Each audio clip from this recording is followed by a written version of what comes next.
Miami is. Oh, look at this. Oh, my God. Look at this. Holy smokes. Brown. And he tracked that the whole way. His eyes were focused in. Welcome into Celtics post-game live. Scal, Jrue Carter, Eddie, House and Amina Smith here with you. The Celtics with a dominant performance against Miami Heat, 143-110 down there in Miami. And Eddie, we talked about this rivalry matchup in the pregame show. What did the Celtics prove with this win tonight? Oh, they put big shoe to the back end. They big shoe, big shoe, and it's that's how you're supposed to do it. I mean, these are those games, and just the same way that we were talking about it a week ago or a couple weeks ago when we were doing the game at Banners, and Milwaukee came out and handed it to us, and these type of games happen. And everything was clicking for the Celtics. They were playing defense. They were sharing the basketball. They were knocking down shots. And when they're clicking like that and they're playing in this brand of basketball, they're extremely hard to beat. Scal, I feel like with this matchup, even though this Miami Heat team is not as good as the Celtics offensively, this was a message, I feel like, to the rest of the East and really to the rest of the NBA that this Celtics team is head and shoulders better than the competition out there. When they play and they move the ball and they have proper spacing and they have a nice balance of driving and threes, and when they play like that, I don't know, it doesn't matter who they were playing today. Bucks, Denver, Heat, anybody, you name it, when they're playing like this, they're gonna beat everybody because they have superior talent.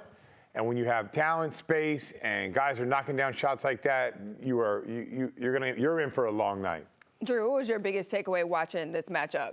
They came out to regulate tonight. We're loaded up. Regulators, man. You got to stick around. You got to stick around. We got our script right here. That's a little tease for later on in the show. Man, that was impressive. Think about it. I think Kristaps Porzingis was the best player on the floor until he got hurt. Mm-hmm. I mean, how often does that happen where the best player in the game gets hurt and the team doesn't miss a beat? I mean, in a matchup like this that was so highly anticipated. Look, the reason I said that in the pregame show is because I think we agree the Celtics have a better team. No and question. They've been better this year. And the Heat don't really care about the regular season. Also, the Heat playing poorly, 4 in a row. They had lost on a back-to-back. Celtics had 2 off days. But I think the encouraging thing is, the Celtics should have won this game, but all I've heard from people around here over the last few weeks is, they drop games that they shouldn't. They play to their level of competition. I just think this team is different, and this is yet another example of that. They go in there, and I think they clearly had something to prove, and they crushed them. Yeah, Celtics coming into this matchup tonight are at 8-0 when they score 70 or more points in that first half. 77 points tonight against the Miami Heat in that first half. And Eddie, how did the Celtics set the tone to start this matchup? It was right, KP. I think the Kristaps Porzingis effect, as we seen that play with Derek White, what he does and the pressure that he puts on the defense, the scheme that you have to come up with, the drop coverage doesn't work the way you want the drop coverage to work. Switching doesn't work the way switching wants to work, especially when you got a guy that's not going to bail him out for switching. He's going to punish you and get to his spot and shoot over. But I thought the ball movement, I thought the defense, they didn't play great defense in the first half. You know, they gave up 64 points, a lot of points to give up in the first half. But I also thought that they just took advantage of what they wanted to do offensively. They dictated this game from start to finish. And that's one thing I could say is that sometimes it's not going to be we're dictating it with our defense and we're going to just lock you down. But when you are able to dictate the tempo, the pace of the game, and get what you want to offensively, and there's nothing that anybody can do, that's an expression of dominance in its own right. So if you go back to the playoffs, there are times when they don't guard Rob Williams. They make sure he doesn't get any dunks, but, they're fine with him catching the ball at 15. Malcolm Brogdon had the wrist problem. He couldn't make a shot. They let Marcus Smart at times shoot shots. You can't pick your poison with this team. Porzingis will make you pay. Jrue Holiday will make you pay one way or another. And Derek White will make you pay. So I think the balance of our team, the passing of our team, and the strength of, we really don't have any weak links offensively any longer. And with that, I'm sure Eric Spoelstra is going to come up with something. But last time we played him in the playoffs, he knew where he wanted that ball to go. He double-teamed Tatum, double-teamed Brown, forced that ball to go somewhere else.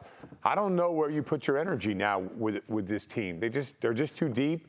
They move it so well. They shoot it so well. They make good decisions.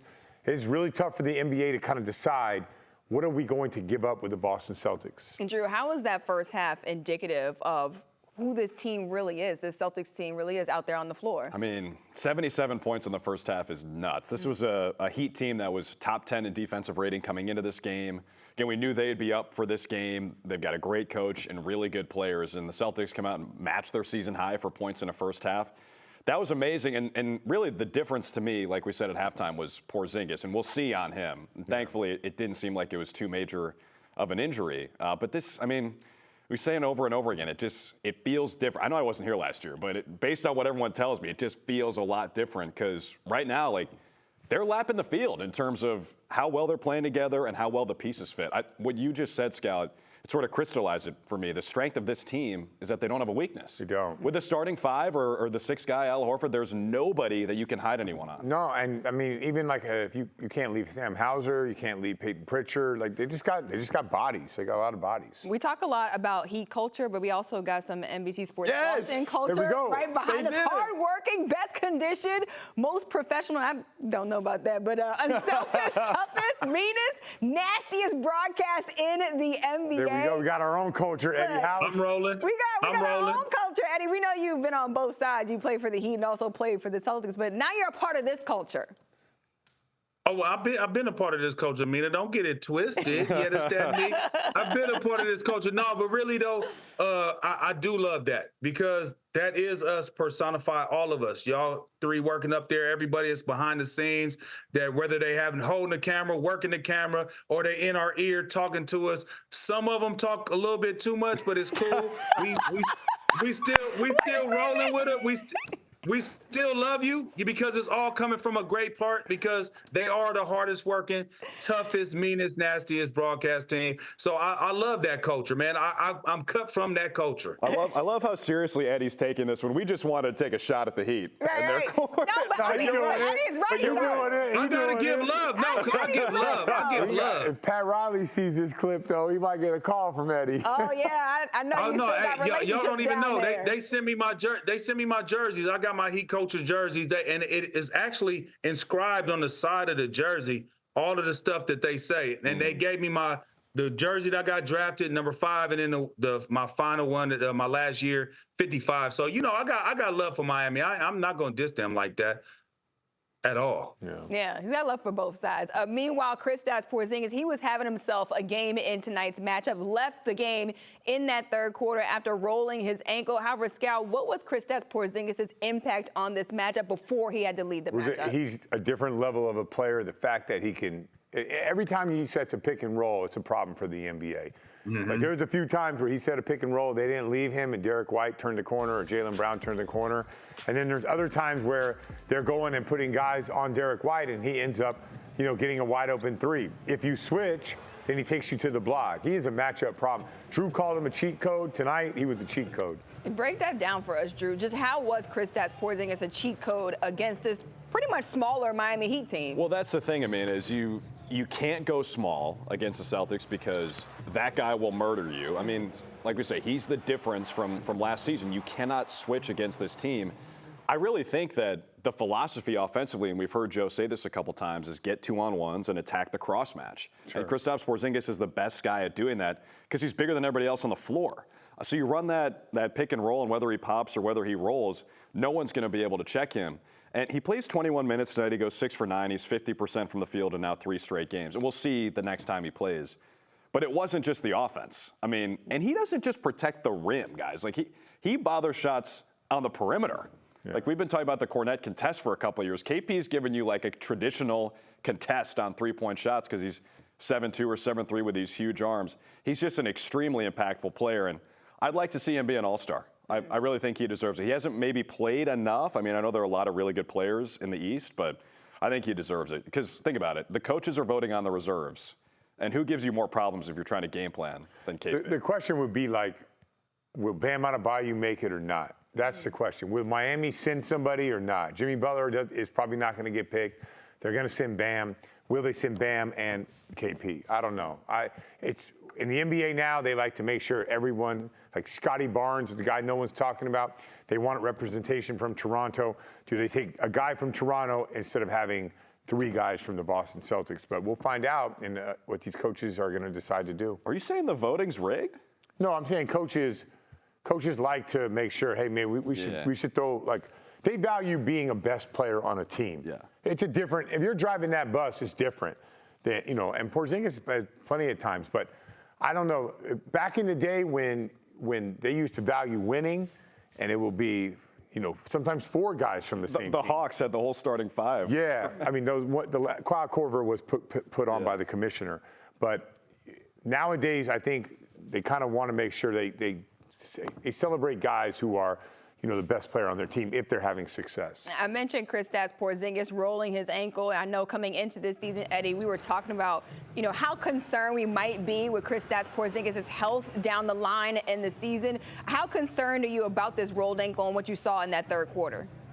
Well, the fact that he was back, and was able to chill, he's able to walk off, you always concerned. I mean, when you ever that big, you roll your ankle, all of that weight, all of that size, and you roll over on it, you fall down. You never want to see any of that happen to, especially Porzingis with his history.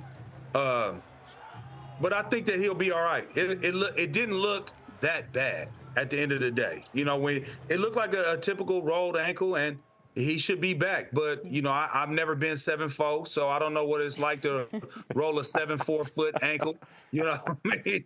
So I don't know if it hurts a little different than if I roll my ankle, but that didn't look that bad, and I think he'll be back. But you always got to take precaution with him because it's the long play. It's not about right now. It's about having him later on in the season. But we do see what he's been able to do, and this game was personified by was Kristaps Porzingis personified.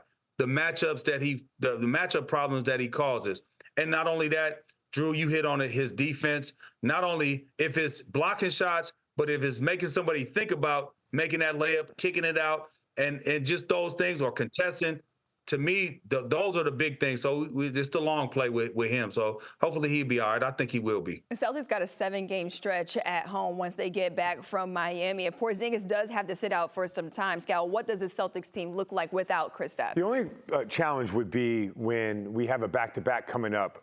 New Orleans and who's the other one? Indy. So one of those games, you'll have let's say he's missing a couple games, no Porzingis, no Horford.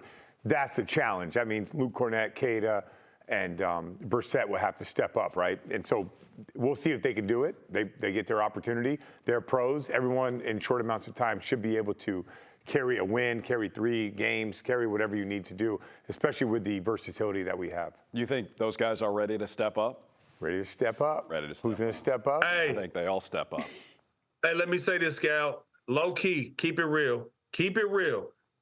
When somebody got hurt, you hate to see it, but you be like, ooh, it's about that time. It's gonna turn up. Hey, for real, I'm cool. In the regular season, that's exactly how I felt. But in the playoffs, I'd be like, man, I need a ticket out there. We ain't winning with me, man. Regular season, Scal's out there sweating on the floor, hoping that someone's going to slip on it. Yeah, but in the playoffs, listen, I can fill in here and there, but you got to have that 20 and 10. Just a little too much pressure. All right, let's head out to Abby Chin, who's with Jrue Holiday after the win. Jrue, let's start with the offense. 77 points in the first half. That's the most a Celtics team has scored on Miami. Why were you guys so effective in that first half? I think a lot of ball movement. They're a team that plays defense very well, likes to pack the paint, scrambles a lot, tries to run people off the 3, but I think we had a lot of ball movement, got some wide open shots, and started knocking them in. And then clamped down defensively in the third. What adjustments were made? Honestly, no adjustments. Keep doing what we're doing. We know that they started coming out in that second quarter and started hitting shots, but just turn up the intensity knowing that they were on a back-to-back and they're the Miami Heat. Anything can happen. For you, was there a greater sense of urgency when Kristaps went out? No. I think you just kind of stay the course. I think we tried to stay intense and be able to really get after him, but hate to see KP go down like that. It's pretty scary. Have you heard anything? About KP? Yes. I haven't. I mean, he's on the bench. He looked fine. He was up He was cheering. smiling. So, right. So. All right, fingers crossed for that. We'll keep everyone posted. Finally, I know you're new to the Celtics Heat rivalry. What is it like to be a part of? It's fun, you know. It's fun to be a part of a rivalry. It's fun to be a part of something bigger than yourself, and to be on this team has been amazing. So, Jrue, thank you. Congrats. Thanks.